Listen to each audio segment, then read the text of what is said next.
ছাত্র সংসদ নির্বাচন, ডাকসু, জাকসু ও চাকসু। সর্বশেষ রাজশাহী বিশ্ববিদ্যালয় কেন্দ্রীয় ছাত্র সংসদ নির্বাচন রাকসু।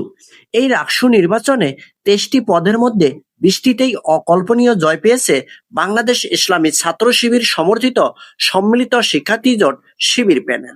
বাকি 3টি পদে জয়ী হয়েছেন স্বতন্ত্র প্রার্থী সালাউদ্দিন আম্মার, জিএস ক্রিয়া সম্পাদক পদে নার্গিস আক্তার এবং বিজ্ঞান বিষয়ক সম্পাদক পদে তোফায়েল আহমেদ তোহা।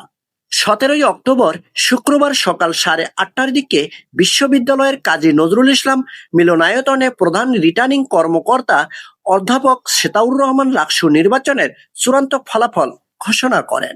রাজশাহী বিশ্ববিদ্যালয় কেন্দ্রীয় ছাত্র সংসদ রাকসু নির্বাচনে সহ সভাপতি ভিপি পদে ছাত্র শিবির প্যানেল থেকে নির্বাচিত হয়েছেন মোস্তাকুর রহমান জাহিদ।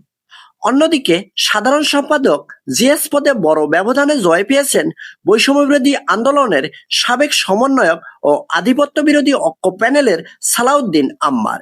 এছাড়া সহ সাধারণ সম্পাদক এজিএস পদে জয়ী হয়েছেন সোসার রাবি শাখার সভাপতি এস এম সালমান সাব্বি। শুক্রবার 17 অক্টোবর সকাল 8:30টার দিকে চূড়ান্ত ফলাফল ঘোষণায় জানানো হয়, ভিপি পদে ইসলামী ছাত্র শিবির প্যানেল থেকে সর্বোচ্চ 12,687 ভোট পেয়েছেন মোস্তাকুর রহমান।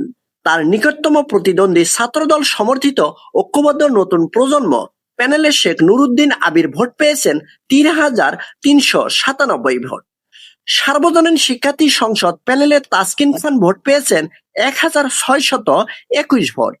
সাধারণ সম্পাদক জিএস পদে সর্বোচ্চ 11,546 ভোট পেয়েছেন সাবেক সমন্বয়ক ও আধিপত্য বিরোধী ঐক্যজোটের সালাউদ্দিন আম্মার। তার কাছাকাছি ছাত্র শিবির প্রতিদ্বন্দ্বী সম্মিলিত শিক্ষার্থী জোটের ফাহিম রোজা পেয়েছেন 5,729 ভোট। ছাত্রদল সমর্থিত ঐক্যবদ্ধ নতুন প্রজন্মের প্যানেলে নাফিউল ইসলাম জীবন ভোট পেয়েছেন 1,328 ভোট। এছাড়া 6,978 ভোট পেয়ে এজিএস পদে জয়ী হয়েছেন ইসলামী ছাত্র শিবির সম্মিলিত শিক্ষার্থী জোটের এস এম সালমান সাব্বির।